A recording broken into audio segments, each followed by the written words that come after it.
തിരുവനന്തപുരത്ത് നിന്ന് ബത്തേരിയിലേക്ക് പോയ കെ.എസ്.ആർ.ടി.സി മിന്നൽ ബസ് ഡീസൽ തീർന്ന് കോഴിക്കോട് മുക്കത്ത് കുടുങ്ങി. ക്രിസ്മസ് അവധിക്ക് നാട്ടിലെത്താൻ ശ്രമിച്ച യാത്രക്കാർ ഇതോടെ പെരുവഴിയിലായി. തിരുവനന്തപുരത്ത് നിന്ന് വയനാട്ടിലെ സുൽത്താൻ ബത്തേരിയിലേക്ക് പുറപ്പെട്ട കെ.എസ്.ആർ.ടി.സി മിന്നൽ ബസ് കോഴിക്കോട് മുക്കത്ത് വെച്ച് ഡീസൽ തീർന്ന് യാത്ര പാതി വഴിയിൽ തടസ്സപ്പെട്ടു. ക്രിസ്മസ് അവധി ആഘോഷിക്കാൻ നാട്ടിലേക്ക് മടങ്ങുകയായിരുന്ന യാത്രക്കാരാണ് ഇതോടെ പെരുവഴിയിലായത്. സാധാരണയായി ഡിപ്പോകളിൽ നിന്ന് കൃത്യമായി ഇന്ധനം നിറയ്ക്കാറുണ്ടെന്നും എന്നാൽ ഈ ബസിന്റെ കാര്യത്തിൽ എന്താണ് സംഭവിച്ചതെന്ന് വ്യക്തമല്ലെന്നും ജീവനക്കാർ അറിയിച്ചു. കെ.എസ്.ആർ.ടി.സി അധികൃതരുടെ ഭാഗത്തു നിന്നുമുണ്ടായ ഈ ഗുരുതരമായ വീഴ്ചയിൽ യാത്രക്കാർ ശക്തമായ പ്രതിഷേധം രേഖപ്പെടുത്തി. ഏകദേശം 1 മണിക്ക് മുക്കത്ത് എത്തിയ ബസ് ഡീസൽ തീർന്നതിനെ തുടർന്ന് റോഡരികിൽ നിർത്തിയിടേണ്ടി വന്നു.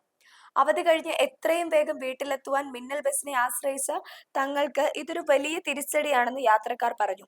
മറ്റ് കെ.എസ്.ആർ.ടി.സി ബസുകൾ ലഭ്യമാണെങ്കിലും സമയലാഭത്തിനായി മിന്നൽ സർവീസിനെ തിരഞ്ഞെടുത്തവർക്കാണ് ഇത്തരത്തിൽ ഒരു ബുദ്ധിമുട്ട് നേരിടേണ്ടി വന്നത്.